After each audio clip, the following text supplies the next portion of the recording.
Hola, buen día a todas y todos.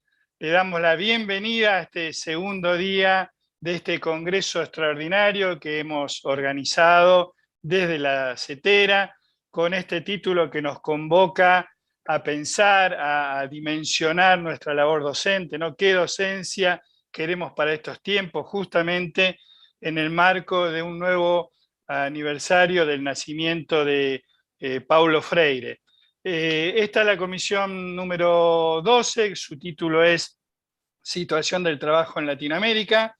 Yo soy Jorge Molina, soy secretario de Asuntos Previsionales de CETERA, soy de Río Negro, aprovecho veo muchas caras de Río Negro, así que a los compañeros y compañeras les mando un abrazo y bueno, y por supuesto a todos y todos los compañeros de distintos puntos del país que se han sumado en esta comisión. Tengo el honor que me acompañe para coordinar esta comisión la compañera Zuli Meretti, que además de ser también miembro de la Junta Ejecutiva de CETERA, es secretaria adjunta de UPC, o sea, nuestro sindicato en Córdoba. Esta comisión forma parte de la dinámica de un congreso que ha convocado nada más ni nada menos que a más de 10.000 compañeros de distintos y compañeras de distintos puntos de nuestro país. Lo que demuestra que es innegable que los ideales y las prácticas de Paulo Freire siguen siendo el motor y el rumbo de todas y todos los compañeros que queremos una Latinoamérica unida y un mundo más justo, teniendo a la educación como la herramienta fundamental para construir ese mundo realmente inclusivo.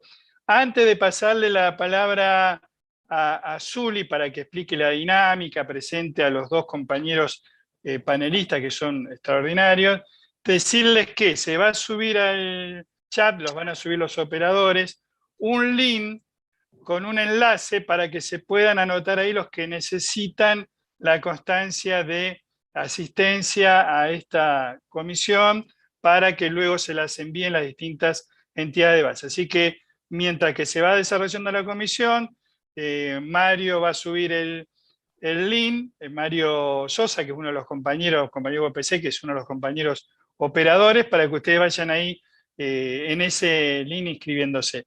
Así que sin más introducciones, le paso a mi estimada compañera Zuli Meretti para que presente a los oradores y explique cómo va a ser la dinámica de trabajo en esta comisión. Bueno, Zuli, te paso la palabra. Bueno, gracias Jorge, buen día compañeras, compañeros, realmente un gusto que estemos participando de este congreso, realmente en un momento de tanta incertidumbre que tiene la humanidad, no solo los docentes y nosotros aquí en nuestro país, y bueno, y siempre evocando a Freire, está bueno la pedagogía de la pregunta, y creo que hoy más que nunca nos hacemos tantas preguntas, ¿no?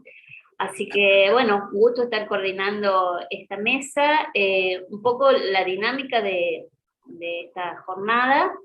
Tenemos dos expositores que ya les voy a presentar. Ellos van a hacer una exposición aproximadamente de 20 minutos cada uno. Y después se va a abrir un espacio de preguntas para que ustedes las vayan poniendo en el chat. Bueno, y vamos a ir con Jorge, vamos a ir tomando esas preguntas para que tanto Rafael como Oscar puedan explayarse. Y después, vamos a tener el final. El final va a ser en cada comisión, así que un final con un video que vamos a presentar. Así que sin más, vamos a comenzar por Rafael Freire Nieto. Rafael Freire Nieto ha sido dirigente de la CTN de Brasil, de la CUTI de Brasil, y hoy es secretario general de la Confederación Sindical de Trabajadores de las Américas. Así que, un gusto escucharlo a Rafael, para que, estamos todos esperando, porque el tema justamente de la situación laboral de trabajo en Latinoamérica, es un tema que nos preocupa a todos y a todas. Así que, te escuchamos, Rafael. Muchas gracias. Muito bom dia a todos e todas, mis queridas companheiras, queridos companheiros aí de la CETERA, de Argentina. Zulema, muitas graças. Jorge, um gosto estar novamente com Oscar. Creio que é uma responsabilidade grande falar antes dele, pero vou tentar fazê-lo mais de uma mirada nossa, da Confederação Sindical de Trabalhadores e Trabalhadoras de las Américas. A sede hoje nossa é em Montevideo. Ahorita estou em Curitiba, em Brasil. Quando o Rob me invitou para estar no Congresso da CETERA, de pronto aceitei, porque aí tenho muitos amigos e amigas durante anos de relação, desde quando era da CNTE de Brasil, a Confederação Nacional de Trabalhadores em Educação, depois em LACUT, e todas as lutas que travamos juntos. Falar da situação laboral na América Latina parece ser falar de algumas obviedades para nós outros, pero creio que é muito importante que desenvolvemos alguns temas, porque os desafios que estão frente a nós outros e nós outras hoje são imensos, não somente do que venia, pero também com os impactos e os efeitos da pandemia. E para o setor de educação, mais aún, porque vou chegar neste ponto e dizer que nós outros hoje somos um alvo central de las políticas de la derecha, de las políticas neoliberais e etc. Agora, é muito importante compreender que a afirmação, quando dizemos América Latina é a região do planeta mais desigual do mundo, ela tem uma consequência.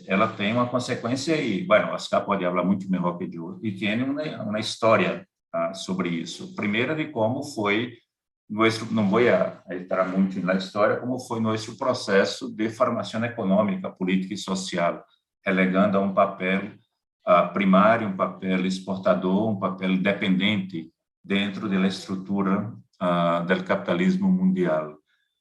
Segundo, poucos países nossos, para ter uma estrutura laboral e, por lo tanto, sindical depois importante, poucos tiveram um processo de industrialização importante, sobretudo uma diversificação produtiva e uma diversificação industrial.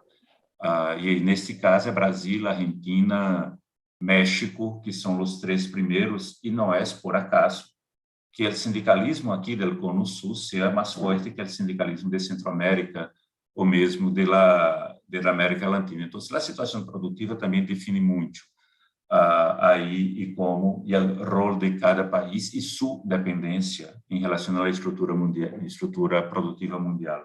O terceiro elemento importante é a relação hoje, uma herança que não podemos olvidar. E creio que Jorge, em El Parla Sur, me permita a intimidade chamar Jorge, não deputado Jorge, o senhor Jorge, para mim é um companheiro de luta, ocupando cargos importantes, pode falar muito melhor que eu. A herência que temos aqui em nossa região é uma herência que não podemos olvidar. É uma herência de ditaduras militares no século XX, muito importante, que define esta composição laboral. É uma herência de guerras em nossa região, ou seja, Centroamérica, quase todos os países passaram por guerras, Nicarágua, Salvador, Guatemala, Honduras, um cenário de ocupação que tivemos, por exemplo, em Panamá, por Estados Unidos, ou seja, temos uma herência em América Latina que é muito recente, que vem de um ataque frontal à democracia e um ataque aos direitos e à organização. Não vou tratar aqui episódios importantes que tivemos na América Latina de governos que não só avançaram no processo de industrialização, como também avançaram no processo dos direitos da classe trabalhadora.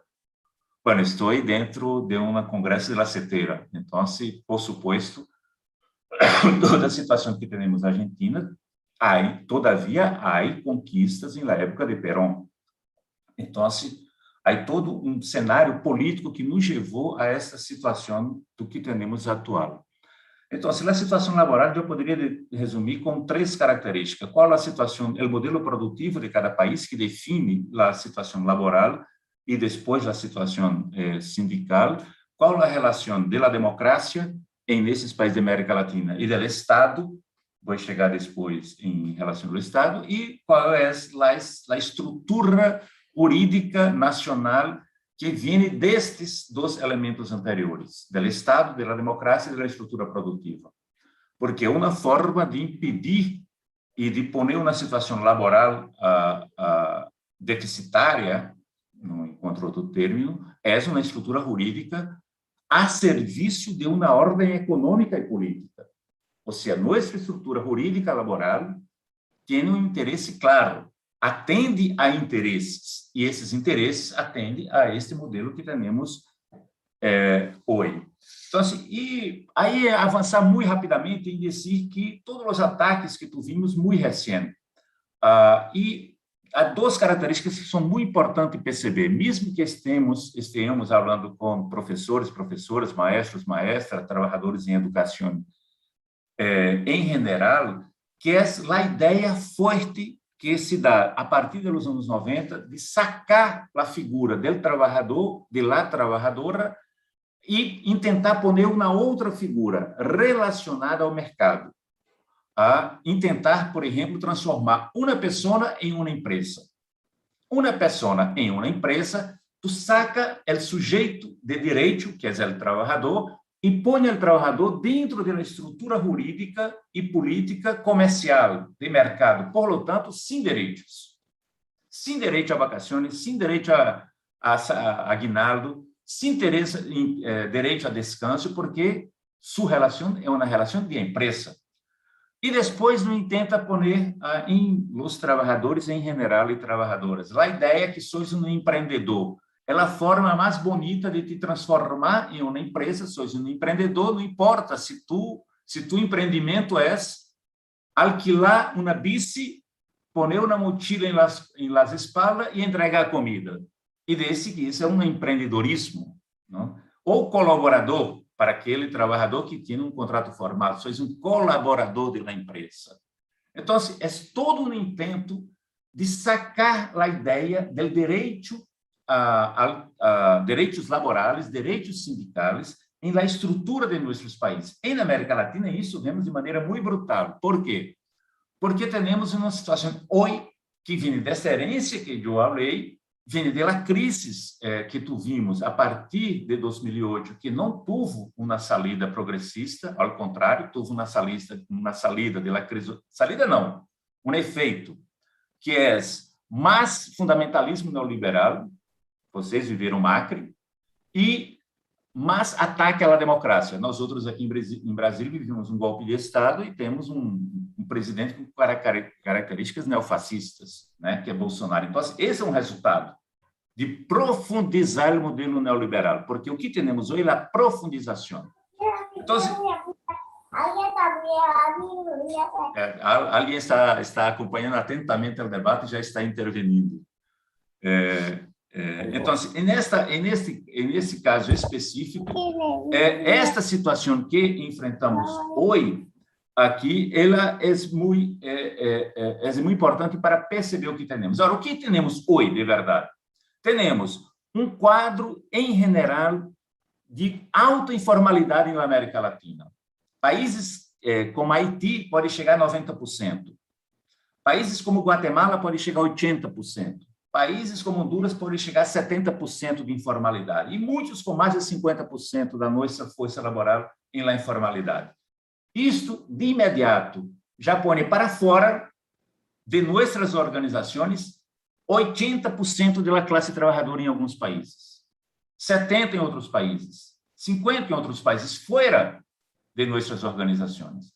Depois, a precarização laboral, que também impede a relação de direitos laborais desse trabalhador, dessa trabalhadora com a estrutura do Estado. Pero há um fenômeno pior, que é o fenômeno que venimos vivendo desde os anos 90, que é um ataque brutal aos serviços públicos e aos trabalhadores e trabalhadoras do serviço público. Por lo tanto, e há dois motivos. Primeiro, ataque ao serviço público é ataque ao Estado. Que tipo de Estado tu queres? Defendemos. E no neoliberalismo, quanto menos Estado, melhor. ou seja, o problema do fundamentalismo neoliberal é que tivemos uma pandemia que demonstrou, sem Estado, não há saída. O segundo elemento é ataque às organizações sindicais do serviço público. Por quê? Porque com todo esse quadro que falei antes, da classe trabalhadora da América Latina, os sindicatos mais fortes hoje na América Latina são os sindicatos de serviço público, em especial os sindicatos de educação. Então, por isso que há ataque frontal a nossa organização, porque quando ataca um sindicato, não ataca somente uma reivindicação, ataca a ideia de que Estado estamos defendendo e que direitos laborais estamos defendendo. Então, é uma situação hoje dramática na América Latina, porque a pandemia profundiza essa situação. Por favor, me avisem quando falta 5 minutos. Então, é uma situação que se profundiza hoje em nossa região. Bueno, se estamos mirando essa situação laboral na América Latina e se estamos em um congresso sindical, em um congresso de educação, há uma pergunta básica: qual é o rol dos sindicatos em la disputa de melhores, de uma estrutura laboral melhor na América Latina e para a disputa de este modelo? Aqui apresentamos 2 ou 3 elementos. Primeiro, há que apresentar um modelo alternativo. E nós outros apresentamos a PLADA, a Plataforma de Desenvolvimento das Américas. Há que dizer muito claramente, este modelo neoliberal faliu. Houve uma falência, não responde. Se temos uma quarta oleada neoliberal, o que estamos arriesgando é barbárie. Ou seja, este modelo não produz nada para melhorar a situação da humanidade. Aí, os exemplos são diversos. Então, esse modelo falando, então, há que disputar um modelo diferente. Então, se o sindicato, quando luta por seu tema específico, há que entender que há uma luta mais general, que é a luta do modelo. Segundo, a luta por a democracia. Há que estar no centro de nossa ação sindical. A luta por a democracia na América Latina. Porque a profundização do fundamentalismo neoliberal leva a intentos golpistas e autoritários. E, ojo, a estrutura jurídica de nossos países a serviço deste modelo. Mira a prisão de Lula, que agora já se foi desmascarada. Ou seja, e vários outros exemplos que temos, inclusive aí em Argentina, me recordo muito claramente com Cristina Fernandes, etc. Então, este é ou seja, devemos ter a ideia da luta por la democracia. E, por último, dizer o seguinte: que devemos fazer nós outros para os sindicatos. Quero falar aqui, queria estar aí, mirando nos olhos no que pueda por la pantalla. A classe trabalhadora está desprotegida e está fora dos sindicatos. Se nós outros que temos sindicatos estruturados, não hacemos uma aposta em las centrais nacionais para criar estruturas que representem a toda a classe trabalhadora, independente de seu vínculo contratual, nós outros vamos estar cada vez mais aislados e cada vez mais derrotados.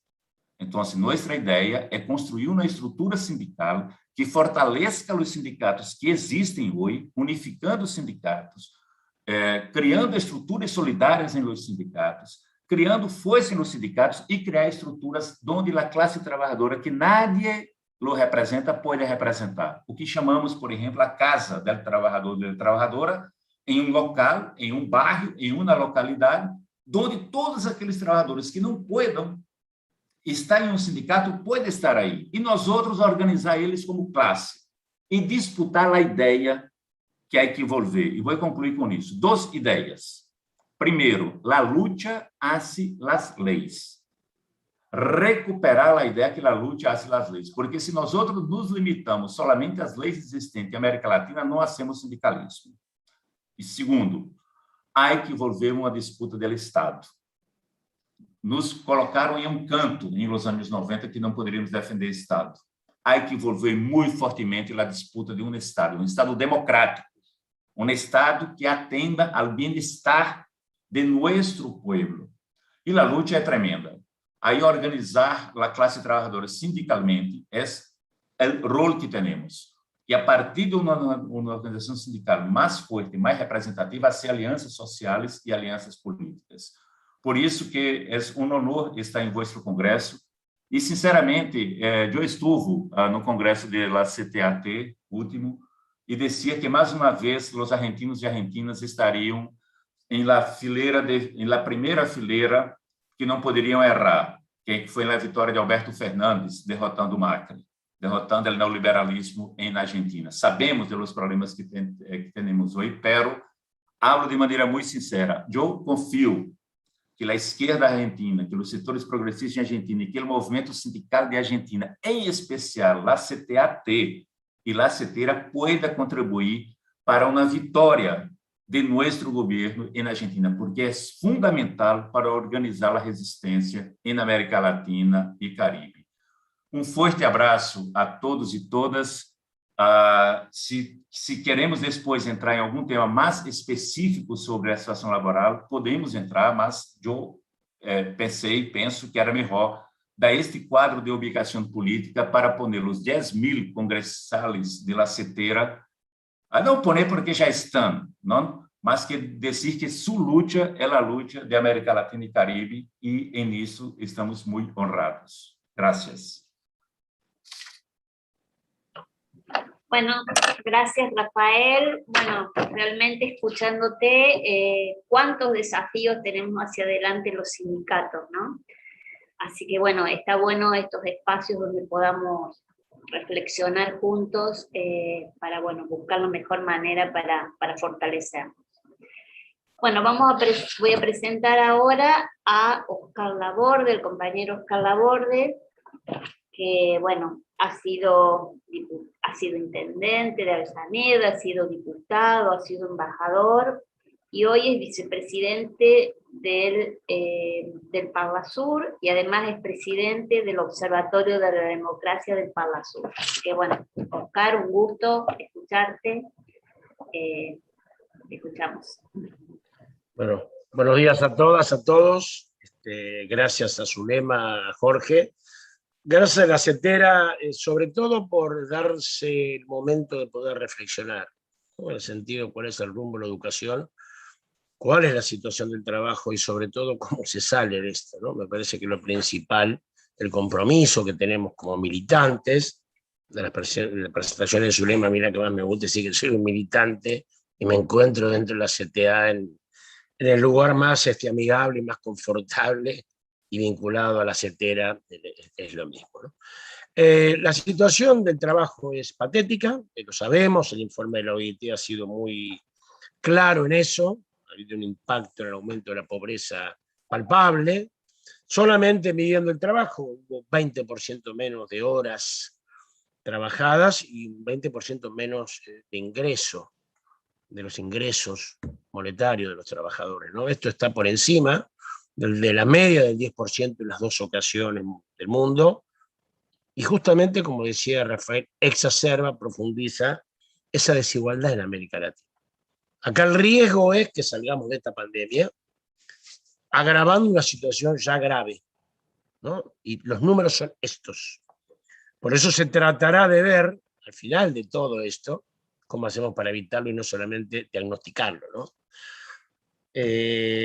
La tasa de ocupación está en el 51%, es la más baja de toda la historia, descendió en la pandemia al 5%, y además se han afectado especialmente a los sectores más vulnerables, ¿no?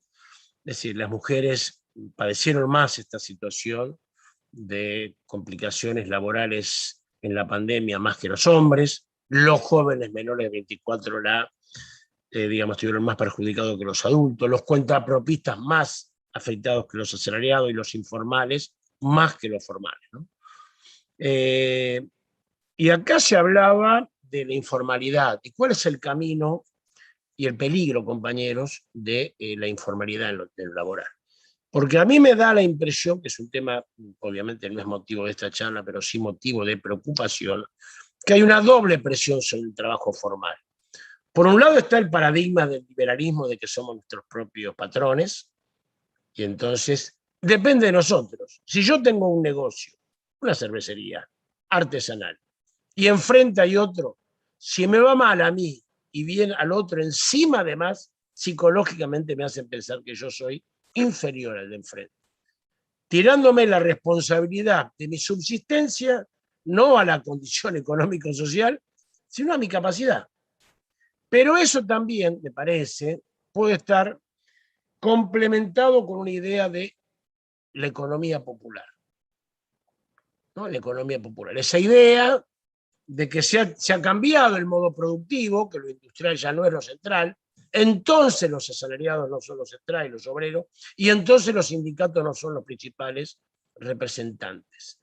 Es una idea muy peligrosa, porque la economía informal, la economía popular, las cooperativas y demás, deben estar en un momento particular de una situación económico-social, pero para intentar, de acuerdo al proyecto nacional, popular, peronista, inclusivo, dentro de un sistema productivo. Si no sucederá lo que dice Rafael, va a haber países de 2 o 3 niveles. No, ¿por qué?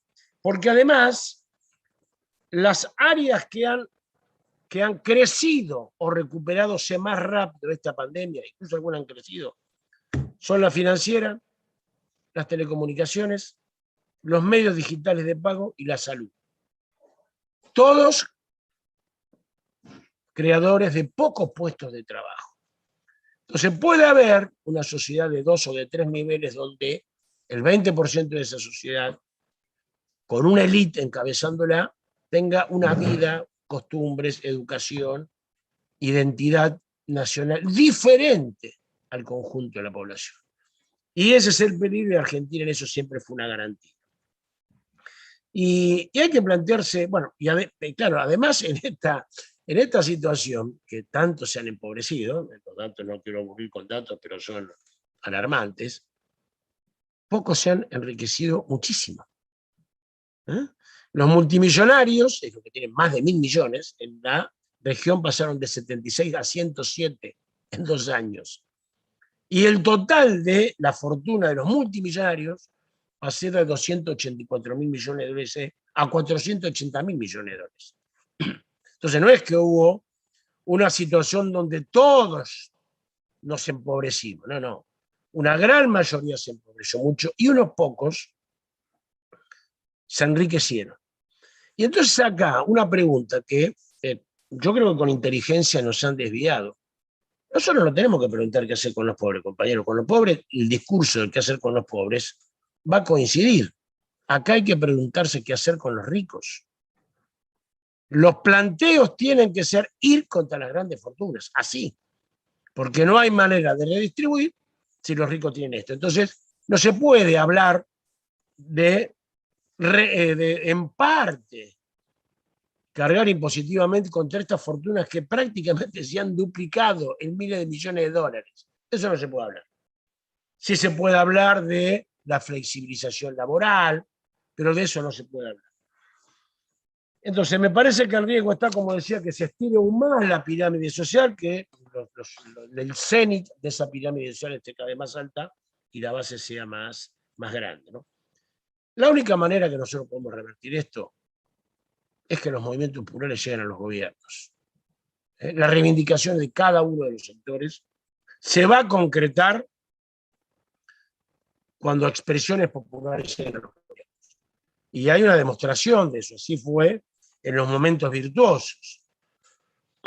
¿No? Por supuesto, se sabe mucho más que yo de eso, está la resistencia, está el defender derechos, está en situaciones adversas conseguir algún derecho, pero lo definitivo, lo estable, lo permanente para nuestros derechos es la conquista del gobierno, no del poder todavía, por los sectores populares. Por eso el movimiento sindical y los movimientos sociales tienen que dar la batalla reivindicativa, en mi opinión, pero fundamentalmente colaborar con un proyecto político popular. Y eso se da en una América Latina en disputa. Claro, uno dirá, bueno, siempre estuvo en disputa América Latina. En esta disputa, que nos ha dividido, en esta disputa entre la élite dominante asociada con el imperio, ¿no? Cuando Rafael historiaba América Latina, es eso, en desmedro de los sectores populares. toda la línea de historia, incluso la Revolución de Mayo, habla de las élites dominantes en complicidad con el imperio contra el pueblo. Eso es liberación o dependencia, bueno, patria sí, colonia no, ¿no? Es decir, pueblo antipueblo, nosotros lo ejercitamos eso, pero eso es la constante. Esa lucha está exacerbada ahora, porque hay un momento de quiebre, compañeros, en estos años, donde efectivamente volvemos a la idea de gobiernos populares que articulan entre sí, o finalmente cederemos a esta descripción de dos sociedades, donde los hijos de los más o menos acomodados serán diferentes a los hijos de los más pobres. Y ya no alcanzará la educación pública para igualarlo, ya no alcanzará, como fue en los 40, 50 en la Argentina. Y si esa distancia se cristaliza, va a ser muy difícil volver atrás. Eso es lo que se está disputando en estos meses, en estos años. Entonces América Latina está en disputa. Hubo un momento virtuoso en los 2000, ¿no? que culminó, podría decir yo, en el 2015, cuando nosotros perdimos con Macri. Y acá es importante recordar que muchos decían que no era lo mismo perder que ganar, porque luego después nosotros volveremos mejor, ideológicamente lo construyamos. Bueno, habría que preguntarle a los que cayeron en la miseria, habría que preguntarle a Dilma Rousseff, habría que preguntarle a Lula que cayó preso, habría que preguntarle a los países que arrastramos con esta derrota si es lo mismo perder que ganar. Pero hubo un momento virtuoso. Y eso es lo interesante, que nosotros no hablamos de una teoría de que alguna vez vendrá el socialismo y entonces todos nuestros problemas se resolverán. Hay una experiencia práctica, hasta el 2015, al comienzo de los 2000, fin de los 90, hasta esa época que tuvo su cenit, su momento especial en el no al ALCA, ¿no? Ese fue el gran momento, donde confluyeron así gobiernos populares que decidieron conjuntamente enfrentar al imperio.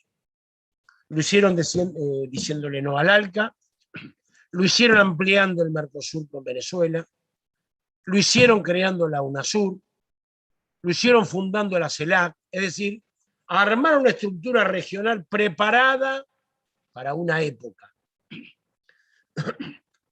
que se demostró virtuosa.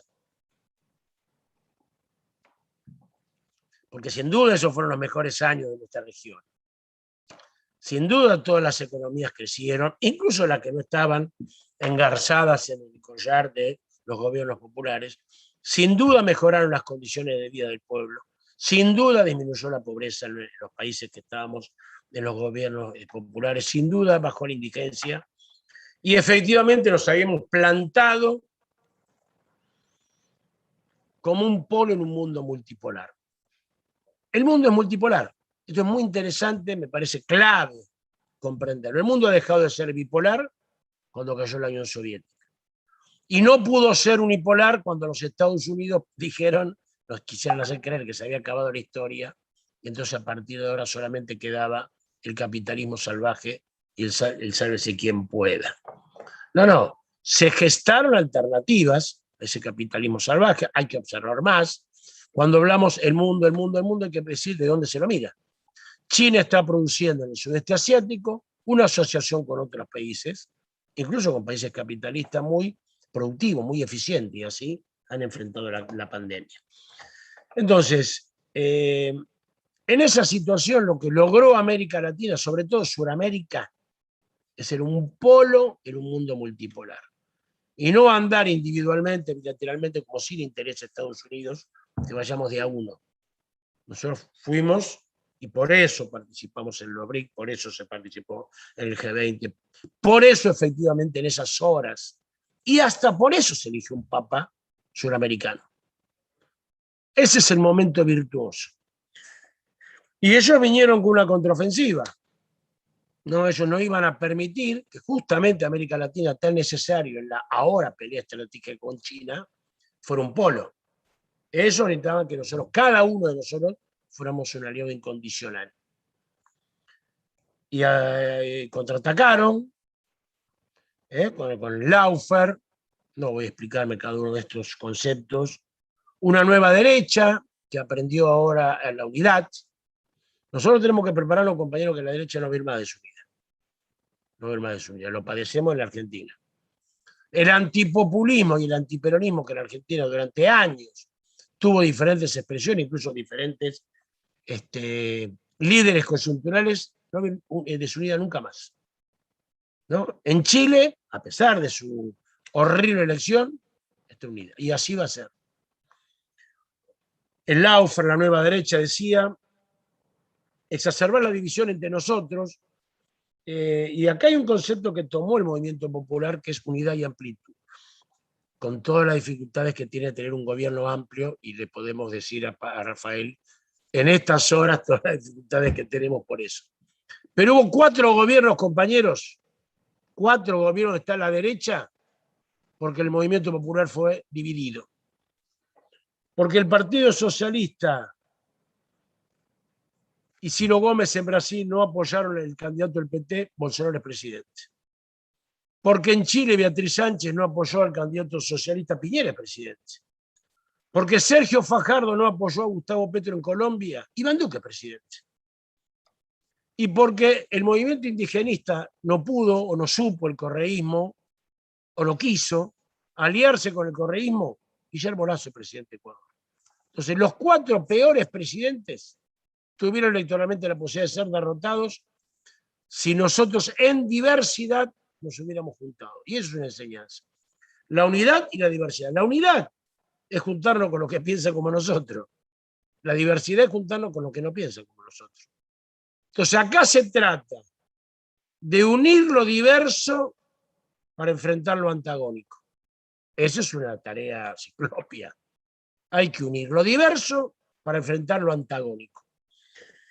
Y el movimiento popular encontró la manera de hacerlo, voy tratando de terminar, con profunda movilización, claro, muy atenuada, muy apocada por la pandemia, con movilización, con esta idea de la unidad y la amplitud.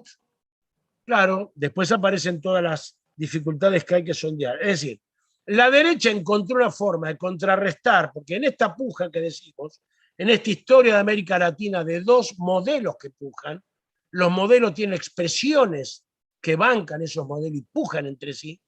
Nosotros encontramos en los 2000 una fórmula para llegar a ser gobierno. En particular, la derecha encontró una fórmula para detener nuestro avance, y estamos encontrando ahora una fórmula para tratar de que esa contraofensiva no sea permanente. Porque no hubo fin de época cuando perdimos con Macri. Empezó un momento de disputa. No empezó una época irreversible de carácter conservador que durará 50 años, no es así. Porque el dato principal en América Latina es que los pueblos luchan. Lo principal no es el avance de la derecha, ni siquiera las conquistas que estamos teniendo en gobiernos populares. Los pueblos luchan. Claro, esa lucha luego tiene que ser canalizada en organización política y luego en organización electoral. Habrá que ver cómo conviven los líderes. También es una etapa nueva. Hay líderes que no quisieron, hay líderes que fallecieron, hay líderes que fueron proscriptos. Entonces nosotros vemos cómo hay que convivir. El candidato Arauz tuvo que convivir con Correa, como Alberto tiene que convivir con Cristina, como Evo Morales tiene que convivir con Luis Arce, sobre todo con Choquehuanca, ¿no?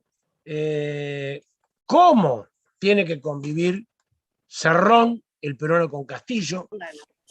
Y la forma de convivir es armando corrientes políticas, porque en un frente diverso, la única manera que se tiene de disputar esas ideas no es con chat, no es con gacetilla de prensa, es con corrientes políticas que disputen al interior de ese contenido más amplio. De vuelta, la derecha ve que eso es posible, que nosotros podemos reorganizarnos. De hecho lo demostramos en Argentina, en Bolivia, en Perú, en Chile derrotando a la constitución de Pinochet, en Brasil con la ilusión, con la idea, con el sueño de que Lula sea presidente. Y ellos también nuevamente hacen una medida para atenuar eso. Primero atacan los gobiernos e inmediatamente se constituyen. El gobierno de Arce, el gobierno de Castillo, el gobierno de Alberto Fernández, el gobierno de López Obrador fue atacado automáticamente inmediatamente cuando se constituye. No hubo aquel momento inicial que tuvimos en los 2000. Y está muy tentado de achicar la democracia. Muy tentado. Lo vemos en Brasil. Lo vemos con los intentos de proscripción y algunos lo lograron, ¿no? Lo vemos con el acoso permanente que tiene Castillo. Entonces, y lo padecemos en la Argentina. Entonces, me parece que en este momento América Latina en disputa, lo que nosotros debemos hacer para que la pandemia no agrave más esta situación de desigualdad y empecemos a soñar con cambiar esa tendencia, y la única forma de cambiarla, compañero, claro, es con lucha, con épica, con organización sindical, pero sobre todo con una organización política de contenido popular que pueda hacer cargo puede hacerse cargo de los gobiernos y que volvamos a la integración para ser un polo en un mundo multipolar. Muchas gracias, hasta acá dejo la presentación inicial. Bueno, gracias, Oscar. Bueno, realmente un gusto y también, ¿no? Cuántos desafíos para adelante, ¿no? Tenemos los trabajadores en general y más aún quienes estamos organizados en los sindicatos. Así que bueno, un gusto escucharte. Les recordamos a las compañeras y compañeros que estamos dispuestos, hemos dejado un espacio para preguntas y para que tanto Rafael como Oscar puedan explayarse, así que bueno, está habilitado el chat para las preguntas, porque todos tienen los micrófonos cerrados, así que bueno, veamos si podemos ir ampliando un poquito más, tenemos un tiempito para eso. Preguntas, intercambiar ideas, también opiniones sobre lo que han dicho Rafael y Oscar. Está bueno, acá hay compañeros de distintos puntos de nuestro país, así que sería muy bueno poder también escuchar lo que expresan con relación a estos temas. Ahí bueno, aparece Ángela Andrada, ¿no, Zuli? Sí, Ángela Andrada, que nos pregunta cuáles son las fallas puntuales en educación que cometen los gobiernos progresistas frente al contexto de la sindemia. Sindemia es una palabra que escuchamos esta mañana con un expositor que habló de la sindemia, ¿no? Así que bueno, cualquiera de los dos, Rafael, Oscar o ambos, si quieren responder a esta pregunta, lo escuchamos.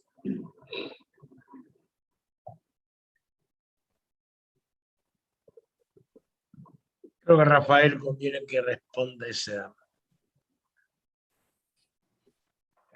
Parece ser uma pergunta simples, uma pergunta extremamente complexa e complicada para mim, porque abarca muitíssimos aspectos. A segunda dificuldade que tenho é porque não creio que seja qualquer, ou seja, não podemos dizer que todos os governos são a mesma coisa ou que contestam da mesma forma. Então, você teria que ver de que governo estamos falando e de que situação. Há coisas que são muito, quizás, similares em governos progressistas. Por exemplo, a relação com o movimento sindical de trabalhadores e trabalhadoras em educação, de maestros, maestras, etc. Há uma certa, às vezes, em muitos governos, há uma certa dificuldade de manter uma relação importante com esses sindicatos sobre a respeito dos temas de los direitos aí da categoria. O segundo aspecto que enfrentamos em alguns países, por exemplo, em Brasil, quando tuvimos o governo Lula e Dilma, é uma dificuldade de restabelecer uma carreira, não sei como hablo isso em espanhol, carreira docente. Nossa carreira docente foi muito atacada durante muitos anos por os governos de direita como uma ideia de precarização da situação dos maestros e da educação, da enseñança pública em geral. Então, esta também pode ser localizada aí. O terceiro elemento que podemos dizer que vi em alguns países progressistas é a relação do Estado com organismos, entre comillas, privados.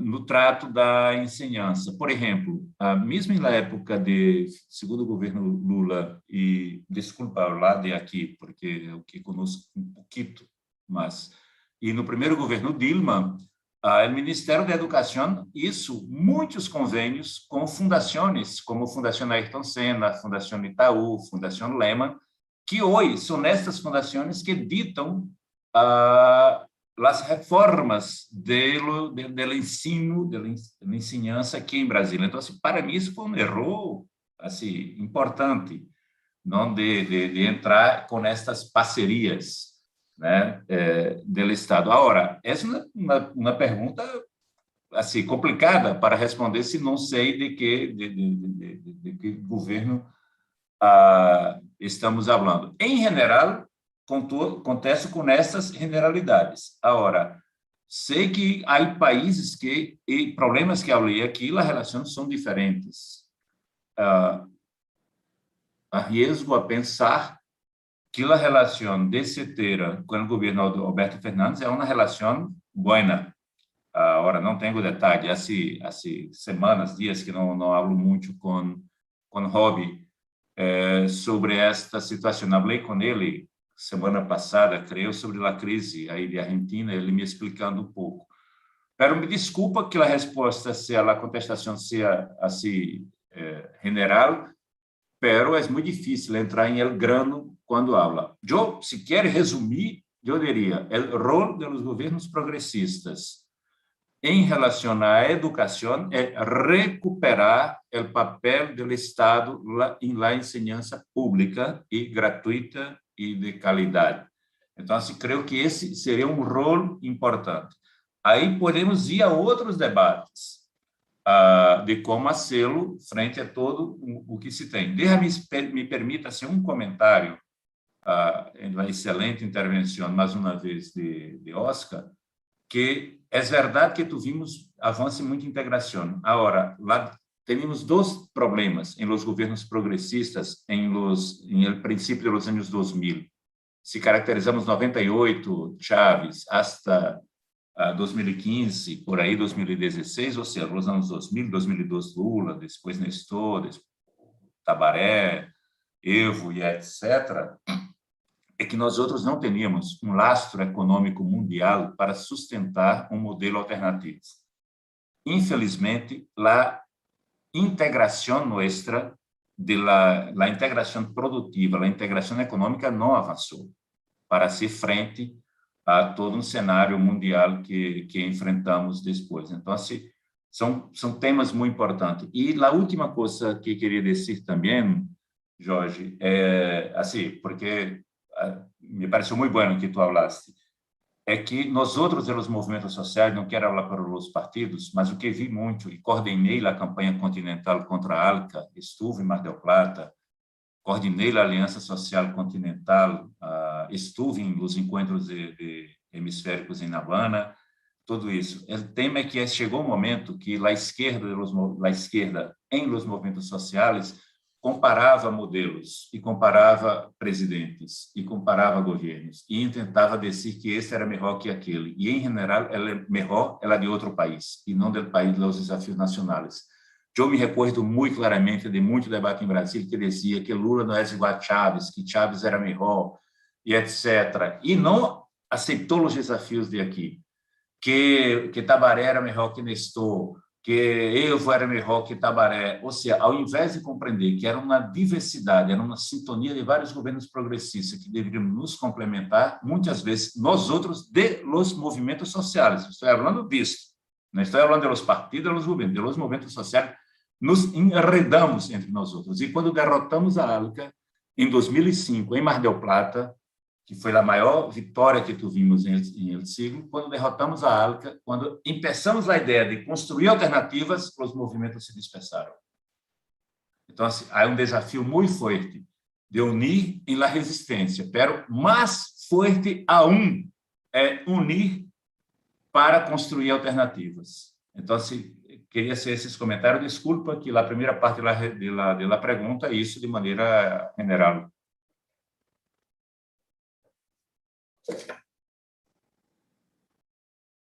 Bueno, aquí van apareciendo preguntas, reflexiones. Nancy Ailigo dice, estoy totalmente de acuerdo que nuestro fuerte como sindicalismo es resistir. El gran desafío es convivir con lo diverso y poder amar o coincidir en lo que no queremos más.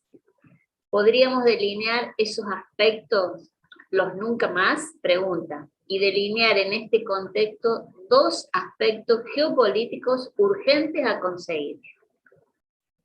Bueno, no sé si Oscar o... Sí, a ver si entendí la pregunta. Está claro que el rol de los sindicatos, los movimientos sociales, es en principio defender los derechos e intentar nuevos. Eso es así. Pero, como digo, ¿no? Me da la impresión que de manera sustentable, consiguiendo con gobiernos populares, es la forma de hacerlo.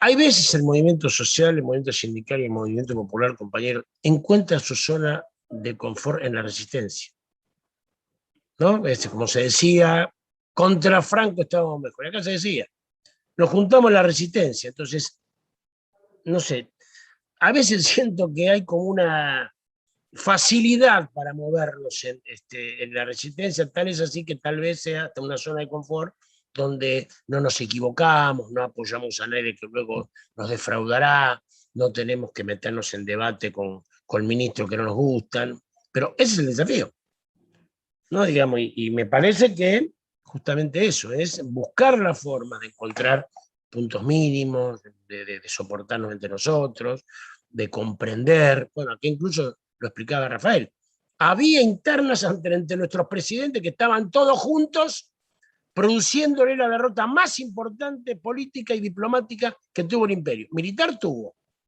ahora recientemente la de Afganistán. Ahora, diplomática y política, los Estados Unidos no tienen una derrota comparable como la de Novalal. Pero claro, dice, bueno, pero Chávez es más duro, Lula es más simpático, el otro es la espada de Bolívar, y eso es una responsabilidad del movimiento sindical, popular y social, ¿no? Sobre todo porque casualmente en aquel momento la caída de la Unión Soviética y la defección de la socialdemocracia europea nos obligó a encontrar caminos propios, ya no había paradigmas que copiar, por suerte. Entonces, como no había paradigmas que copiar, cada uno tuvo que encontrar lo suyo. Y ahora pasa lo mismo. ¿Qué tiene que ver Castillo, digamos, con Alberto Fernández? La verdad que nada. Pero es un representante genuino de ese Perú olvidado, ¿no? ¿Y qué tiene que ver Luis Arce? Y así podemos seguir. Entonces, justamente la diversidad es la virtud del movimiento popular, donde no solamente no tenemos que polemizar con eso, sino tenemos que complementarlo. Geopolíticamente, por ahí por lo lacónico de la pregunta lo entendí, yo insisto en esto, ¿no? Digo, nosotros, el futuro, el destino de América Latina, de manera, estoy convencido de eso, o nosotros producimos una integración que pueda participar en este mundo multipolar, o vamos a ser países dispersos asociados con uno o con otro polo. También lo digo por China, ¿eh? Sí, lo digo por Estados Unidos, que la tendencia de nuestras élites casi incondicionalmente, como en el caso de la Argentina, que no nos da nada de Estados Unidos, y nos asociamos con ellos, pero también puede ser el peligro de muchos países de que China, solucionando los problemas coyunturales, puede evitar también una integración. A China no le interesa tampoco mucho que nosotros seamos un polo en un mundo multipolar. A China le interesa mucho que nosotros lo munamos de lo que hoy necesita, ¿no? Porque si vamos a discutir, y perdón que me disperse, pero creo que tiene que ver, nosotros, por ejemplo, en Argentina necesitamos venderle aceite de soja, con capacidad de agregarle valor, valor del trabajo argentino y salario argentino. Y ellos quieren comprarlo poroto de soja. Ahora, ¿es lo mismo una negociación si la hacemos todos juntos con China o las inversiones? Evidentemente no. Así que el desafío geopolítico es observar, mirar la puja entre ellos, pero sobre todo para saber nosotros en qué la vamos en esa. ¿No? Nosotros en qué la vamos, ¿no? Y una cosa que me olvidaba y con esto termino es, por supuesto que los desafíos del movimiento popular después de ser consecuente con lo que la gente nos votó. Porque la presión que hay en estas horas sobre el gobierno de Castillo, de Alberto, de Arce, es explicarnos que está muy polarizada la situación, es una grieta que entonces hay que ser muy cuidadoso con las medidas que se toman. Y entonces de esa forma nos evitan, como pasó en otros países, nos evitan avanzar con las medidas de fondo y luego, ¿no? Es decir, los que no nos quieren no nos van a querer nunca y los que nos quieren por ahí nos dejan de querer porque no le estamos dando soluciones. Eso también es un desafío muy grande. Cómo con los tiempos y los condicionamientos que deja el liberalismo, por ejemplo la deuda externa, cómo nosotros avanzamos, porque la gente nos va a respaldar con dinero si nosotros hacemos lo que nos pidió hacer, lo que nos votó para hacer, ¿no? Y no lo quiero poner en Argentina, pero sí lo pongo en Castillo, una gran presión sobre el profesor, decir, bueno, como ganó por poco, ahora que comprendan. Ahora eso ya lo hicieron con Ollantumala. Lo llevaron así 3 años, hasta que en un momento perdió el apoyo, ya los de él no lo apoyaban y los otros sabían que tenían que suplantarlo. Así que es otro desafío también, una vez que conseguimos el gobierno, sin romper, pero poder llevar adelante medidas importantes. Y entre las medidas importantes es la integración. Ojalá sea la CELAC. UNASUR no podrá ser hasta que gane Lula, ojalá sea el año que viene. Pero bueno, nosotros no podemos plantear un UNASUR con un Brasil con Bolsonaro y con una Colombia con Iván Duque. Por eso es que para la integración primero que tenemos que conquistar los gobiernos locales. Muy bien, Oscar. Ahí antes había una consulta de Adriana Espadafora de Río Negro que plantea: los medios de comunicación confunden a las personas y los hacen votar en contra de sus propios intereses. Pone como ejemplo lo que pasó en Colombia. Dice, ¿cómo contrarrestar esto? ¿Cómo desde la escuela, sin que nos tilden de adoctrinadores, si nos persigan y ni nos persigan habilitando números para que denuncien a los docentes? ¿Podemos ayudar en eso? A mí me parece que nosotros, compañeros, tenemos que partir de la base que entre los activos de la derecha están los medios de comunicación. Eso ya no nos tiene que sorprender, no lloremos más, no protestemos más, no nos enojemos por lo que dice Cristina Nación. Hoy el artífice, la punta de lanza de la derecha son los medios de comunicación hegemónicos. Eso ya está, nosotros ahí no. ¿Qué tendremos que hacer? Bueno, trabajar con medios de comunicación alternativos, trabajar mucho en las redes, hacer este tipo digamos, de eventos. Yo no veo otra solución. ¿Sí? Eso es un capital que ellos tienen. Bueno, por supuesto, ¿cómo hacer desde la educación? Bueno, ya hay muchos ya que explicaron que justamente el primer momento para el condicionamiento ideológico es la educación, así que yo no lo voy a explicar a ustedes, que son docentes y conocen más que yo que eso, ¿no? Pero me parece que nosotros, lo difícil en los gobiernos populares y en el proyecto que hubo entre el 98 y el 2016, pongamos hasta la caída de Dilma, fue pelear contra el sentido común. Fue pelear contra el sentido común. ¿No? Es decir, lo que decía Gramsci nos enseñó de chiquito, que la ideología dominante es la ideología de las clases dominantes. Nosotros tenemos que pelear contra eso, ¿no? Contra que no es natural que haya pobre, con que no es natural, en fin, que los sectores son lo más grande que hay. Eso es lo difícil. Y se comienza desde la educación, evidentemente. Todo un proceso muy largo, pero pelear contra el sentido común es lo más complejo, porque es un sentido instalado donde aparece la verdad. ¿No? Digamos, aparecen verdades y pero ¿por qué es una verdad? Bueno, pero justamente es la gran victoria de la ideología dominante, ¿no? Déjame hacer un comentario solamente sobre este tema, Jorge. Zulema, es que nosotros estamos realmente en medio de la preparación de la primera conferencia continental de comunicación sindical. Ya hicimos la subconferencia del Cono Sur, porque tenemos un proceso de construcción de la base. Los compas de la CTAT tienen los documentos todos, el documento base, y vamos a hacer la conferencia continental 27 a 29 de octubre. E é basicamente a preocupação que a companheira estava expressando. Tem 3 partes. A primeira parte de debate, de como hacemos o tema de la democratização da mídia. Aí, todo o que Oscar falou, e todos os temas que se involucram, a lei de meios, etc. A democratização da mídia. O segundo, a comunicação popular e alternativa do que temos. E a terceira, comunicação sindical. Agora, eu vejo que há várias não sei como habla em Argentina, várias regionais aí de La Cetera, várias cidades, regiões, províncias e etc. E queria dizer uma coisa, em Las Américas, na América Latina, todo sindicato, todo, tem alguma estrutura de comunicação, alguma. Um website, um WhatsApp, um periódico, ou seja, todos temos. Nós outros, alguns têm TVs abertas, TVs a cable, algumas centrais. E nós outros não nos comunicamos com a classe trabalhadora. Quem se comunica com nossa gente são os grandes meios. Ou as igrejas, seja qual seja, no caso de Brasil, as neopentecostais, muito fortemente. Os partidos os partidos de futebol se comunicam com nossa gente, quase todos. E nós outros não nos comunicamos. Nós outros, mal e mal, nos comunicamos com nossos afiliados. Não estou falando de Cetera, que quizás seja uma exceção, mas estou falando de um quadro de América Latina. Qual é a ideia nossa? Unificar nosso movimento sindical com os outros movimentos sociais em uma disputa de la democratização de la comunicação. Segundo objetivo, como criamos uma comunicação alternativa e popular fortíssima, nós outros, com outros setores, campesinos, indígenas, pueblos originários, Marcha Mundial das Mulheres, ou seja, os diversos movimentos que temos.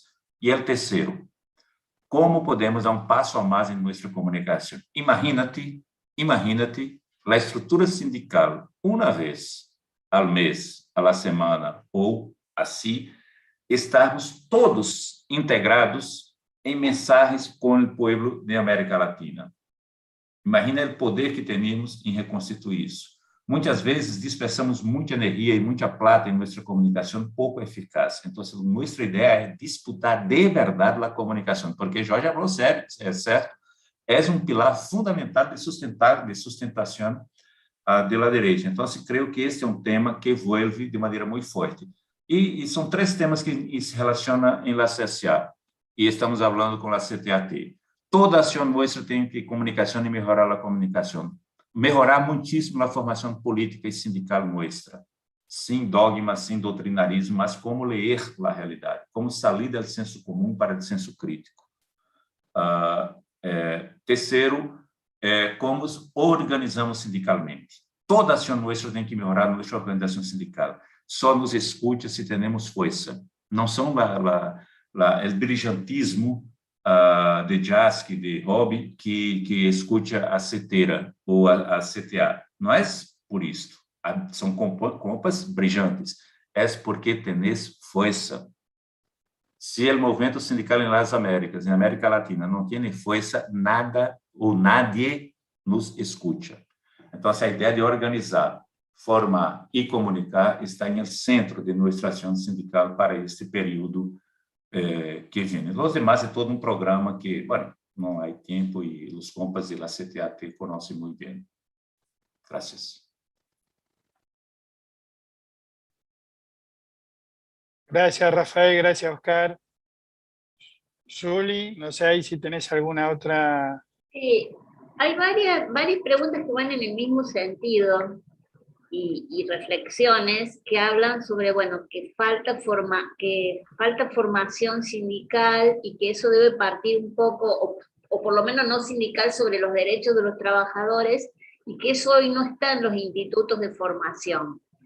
Hay varias en ese sentido, varias preguntas y reflexiones en ese sentido. ¿Cómo lo ven ustedes a esto que reflexionan varios docentes? Después hablan que los docentes no adoctrinan, sí los medios de comunicación, ¿no? Y bueno, y cómo salir de este tema teniendo en cuenta que nosotros teníamos una ley de medios de comunicación y la derogaron con un DNU, ¿no? Bueno, creo que también hablan de pedir la restitución, el sindicalismo pedir la restitución de la ley de medios. Bueno, varias reflexiones en dos preguntas.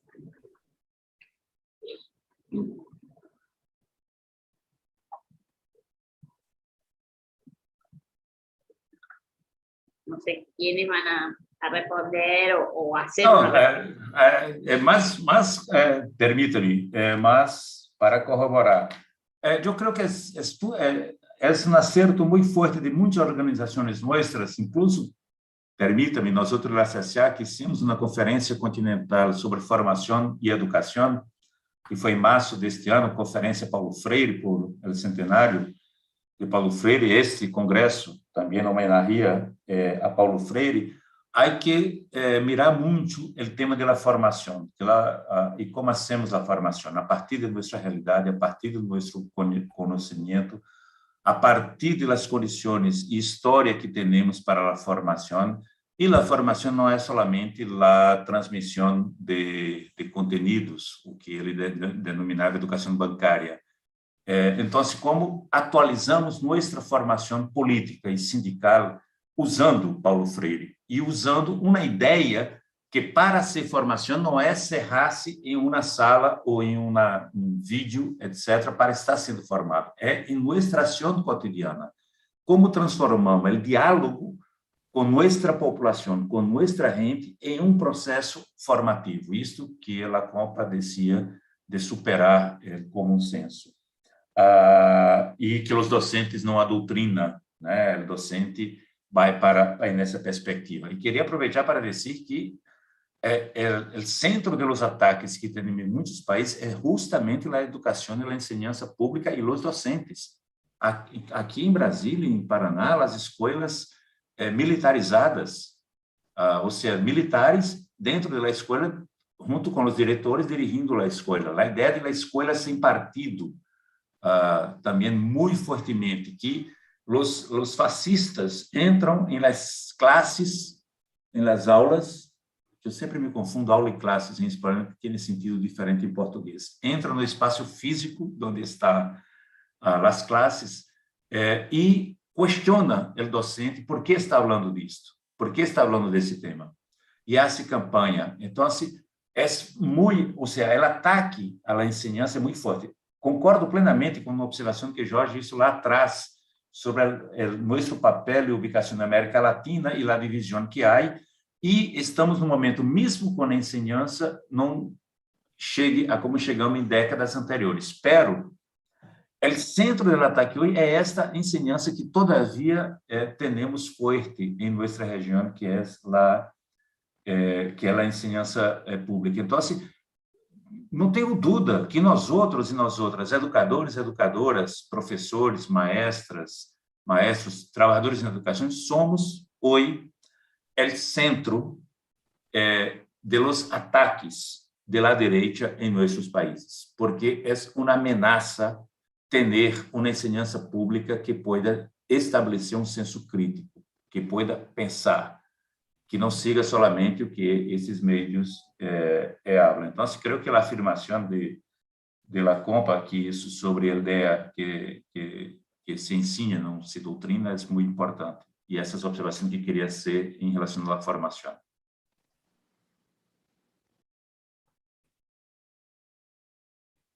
Sí, y bueno, reitero esto que Nancy Ailigo dice: Argentina tenía ley de medios de comunicación y la derogaron con DNU. Como sindicalismo debemos pedir su restitución. No sé, Oscar quizás pueda responder.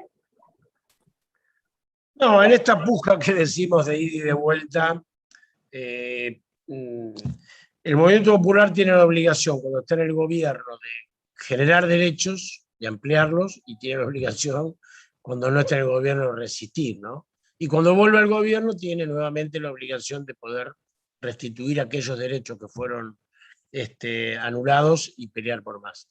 Yo creo que nosotros tenemos que pelear por la ley de medios. En este caso entiendo que debemos acumular una fuerza política suficiente luego de esta situación de la pandemia. También el análisis de los resultados no pueden hacerse, digamos, sin saber que nos ha tocado esta tragedia mundial que nos ha afectado, ¿no? Yo pienso, y es imprescindible, y hablaría mal de nuestro gobierno si lo intenta recomponer, la ley de medios, ¿no? Porque efectivamente eso es lo que yo trataba de decir que hace, ¿no? Es decir, ellos te impiden que vos hagas lo que viniste a hacer y después, claro, no tenés el respaldo popular para poder continuar. Así que yo veo, hay que ver la oportunidad, hay que ver el momento, porque es juntar una masa crítica de fuerza para volver a plantear, a retomar la ley de medios, no me cabe ninguna duda de eso. Una cosita, me animo yo a meterme en este tema, que plantean los compañeros, los institutos y todo lo demás. Yo creo que, por lo que dice Oscar también que dijo hoy, y por la ley de medios tampoco nos va a garantizar que los grandes grupos hegemónicos igual tengan mayor llegada a la población. Esto es así, no es algo automático, que vos porque tengas la ley de medios se acabaron los monopolios en el tema de información. Podés, digamos, controlar de alguna manera, podés fomentar nuevos medios, etcétera, etcétera. Pero creo, compañeros y compañeras, que nosotros, en el mismo espíritu de Paulo Freire, tenemos que ser rebeldes en el aula. O sea, nosotros no nos puede parar nuestra labor pedagógica y política la posibilidad de que alguien hoy nos pueda estar grabando con un celular, que nos pueda estar exponiendo, porque en realidad no se puede dar clase sin una línea política concreta, es imposible. Aquel compañero o compañera que dice que no habla de temas políticos porque no es su función, en realidad está haciendo política, está haciendo la contrapolítica, está justamente planteando un mensaje. Entonces nosotros tenemos que revelarnos en nuestra tarea, tenemos que disputar la sala de profesores y profesoras, tenemos que disputar los cargos de delegados y delegadas, y tenemos que disputar los cargos en los institutos de formación docente. Tenemos que disputar las supervisiones, los cargos directivos. Tenemos que tener compañeros y compañeras en esos lugares que tengan esta mirada, que es justamente lo que va a garantizar que en el aula demos esa disputa, porque es fundamental. No podemos pasar por nuestra carrera docente sin indignarnos frente a las injusticias, sin intentar unidad, sin intentar de justamente esto que decía Pablo Freire, ¿no? De dar herramientas para que nuestros chicos y chicas, nuestros alumnos y alumnas tengan esa semillita de querer hacer un mundo más justo. Creo que eso tenemos que revelarnos constantemente. Me permito opinar, aunque no soy panelista, pero bueno, tenía ganas de decir esto. Só me permita, porfa, só complementar algo que me olvidei, que foi a pergunta do comentário antes, quais são os dois logros possíveis ou nunca mais. Se me compreendei bem, sim, há algumas insígnias que há que envolver forte. Não? Ditadura nunca mais, porque isso, não sei se porque é o tema de meu país, de origem, que é Brasil. Meu país é o mundo, pero eu sempre hablo, as fronteiras não me dividem para nadie. Sou argentino, como sou brasileiro, como sou uruguaio e vivo allá. Bueno, isso é outra coisa. Pero nunca mais sim, há que envolver e há que ter algumas coisas muito adaptadas a nosso tempo agora, não? Isso se a resposta seria sim, depois decimos o que é fundamental para dizer aqui não. Aqui há um limite. O que decía, por exemplo, em relação a Bolsonaro? Uma coisa é uma disputa de esquerda e direita, de setores populares, progressistas, com setores conservadores. Isso é uma coisa. A outra coisa é democracia e fascismo, o neofascismo. Então, o âmbito da disputa de Bolsonaro não está mais em los âmbitos de direita e esquerda. Está em outro âmbito, né, que se aproxima ao que seria um regime com características, com similitudes ao fascismo, ao nazismo, porque não é como as ditaduras que tivemos aqui. Então, esse comentário. A segunda, quais são os logros que creio que devemos ter muito pronto, que é para esse ano, próximo ano? A vitória de Lula em Brasil, sem dúvida nenhuma. Sem dúvida, recuperar o Brasil é importantíssimo. E vamos recuperar com um Estado muito mais destruído do que quando Temer começou no golpe contra Dilma, destruição do Estado brasileiro e da capacidade econômica, porque destruir Petrobras, vender Embraer, abrir para água e terras e mineração para o mundo, vender o sistema Eletrobras, ou seja, todo o grau de privatização é sacar a capacidade econômica do Brasil em el processo nacional e regional. Então, a vitória de Lula. Segundo elemento que eu considero muito importante é a Constituinte de Chile. Avançar em la Constituinte de Chile, ela é importante porque é a primeira Constituinte primeiro do siglo ocidental, no mundo ocidental, depois, bueno, tuvimos a cubana, a primeira, não? Mas nesses anos neoliberais, em pandemia e etc., é a primeira. Então, a Constituinte de Chile. Me preocupa, quizá Oscar, com segurança sabe muito mais que eu, me preocupa o arreglo que fizeram, que é em los TLCs não se mexe, em los TLCs não se toca. E sabemos que muito do que tem os TLCs, os tratados de livre comércio, condiciona leis nacionais ou condiciona os avanços nacionais. Pero a Constituinte de Chile eu pongo como um centro de ação e derrotar Duque em Colômbia, derrotar a direita em Colômbia, é fundamental.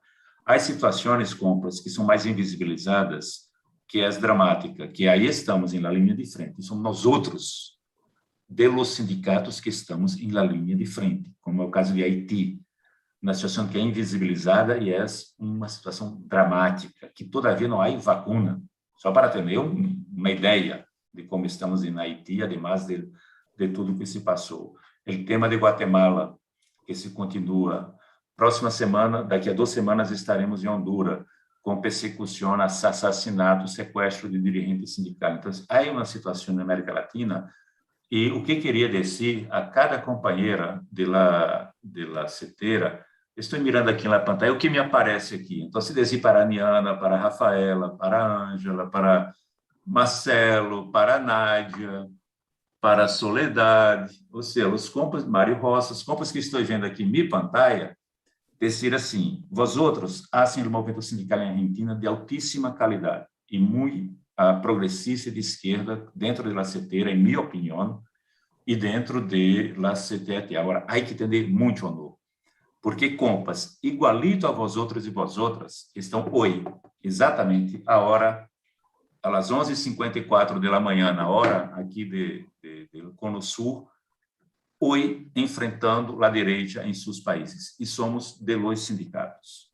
Então, há que entender muito honor. E sempre quando falamos de esperança para esses companheiros e companheiras de Haiti, de Honduras e Guatemala, falamos de nossas experiências aqui e de las vitórias. Porque quero terminar dizendo o seguinte, a vitória organiza, a derrota despeça. Então, dizer que é possível vencer é importantíssimo.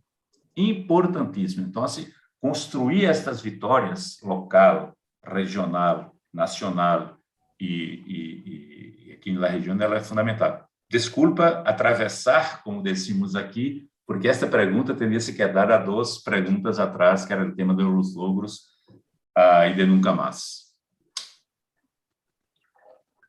Bueno, le vamos a pedir a Oscar una reflexión final. 2 acotaciones a lo que decía Rafael. Le sumo a lo correcto que plantea la protección del gobierno de Pedro Castillo, ¿no? Él está siendo acosado de manera brutal, lo que pasa en Perú.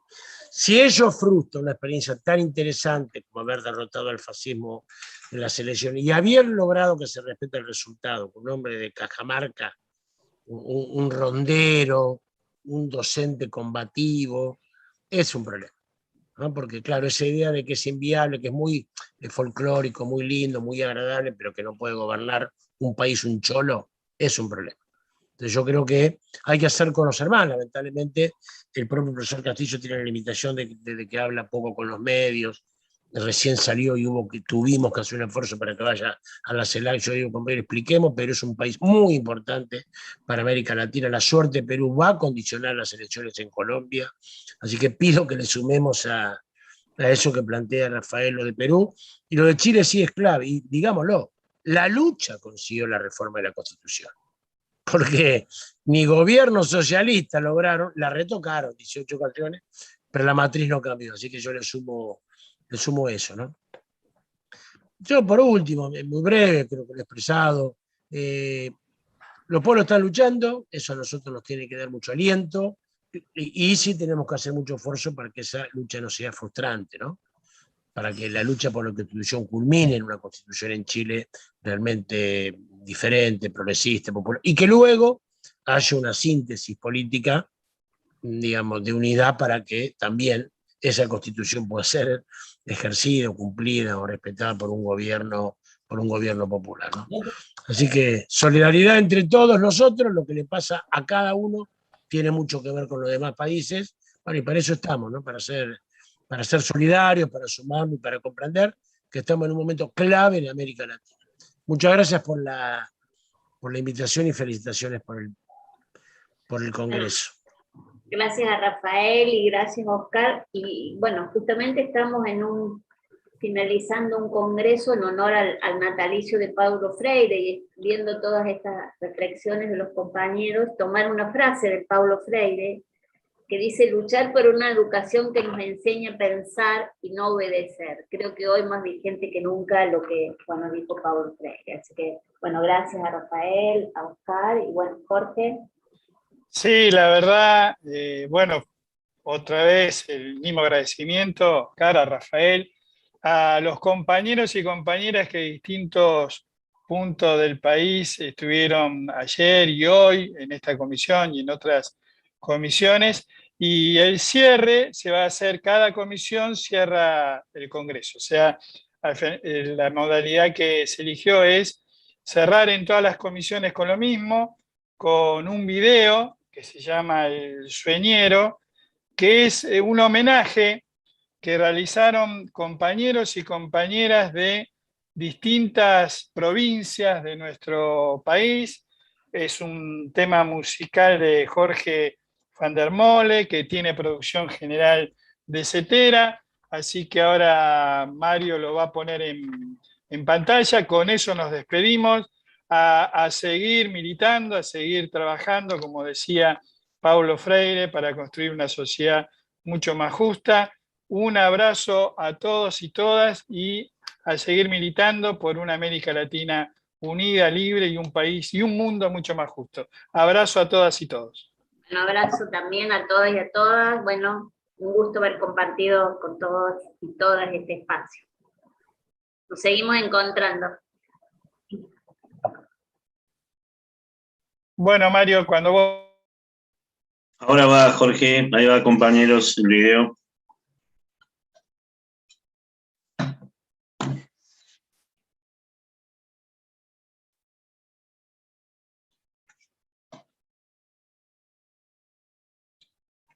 Con todas este espacio.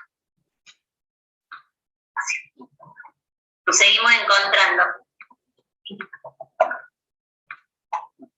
Bueno, Mario, cuando vos... Ahora va Jorge, ahí va, compañeros, el video.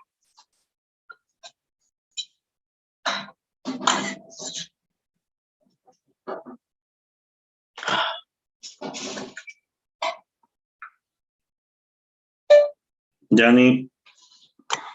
Con todas este.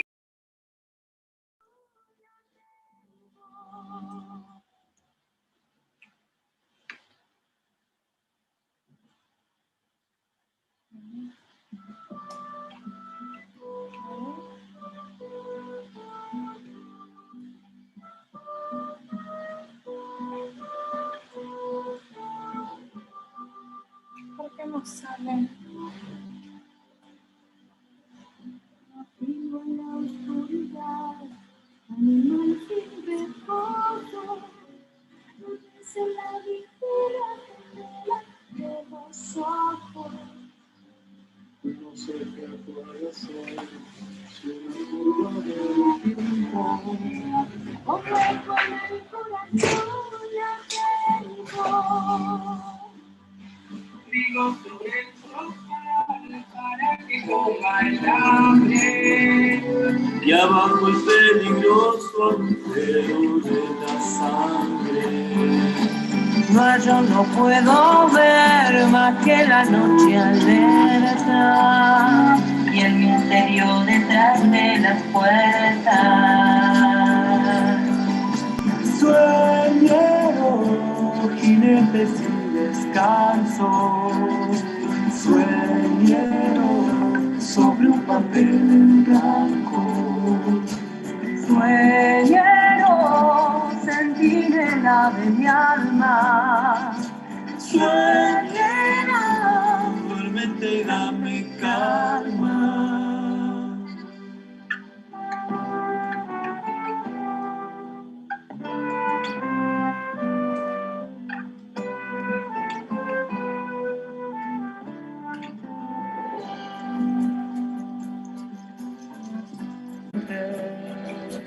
Sueñero andando entre los durmientes, sueñero, espina de las estrellas, sueñero, olvídate de ella. Sueñero, jinete sin descanso, sueñero, sobre un papel en blanco, sueñero, centinela de mi alma, sueñero, sueñero de mi alma.